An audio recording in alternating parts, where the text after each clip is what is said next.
Hello guys, so in today's video I'm quickly going to show you how to change, assign and add new keybinds on Discord. So let's get started.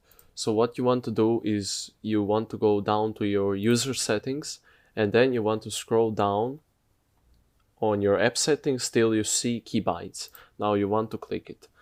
And when you're here, you just want to go to add keybind and now you can assign something you want that keybind to do. You have many options, but let's say I just want to mute myself when I press my, let's say this keybind. Alright, now I have successfully done that and I can just exit. And now let's test it.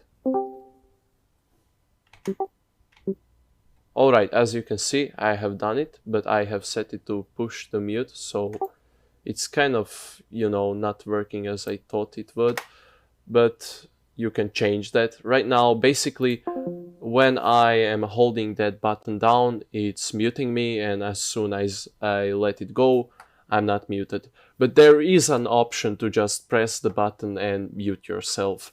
Anyhow, guys, I hope you like this video. If you have any questions, ask down below in the comment section.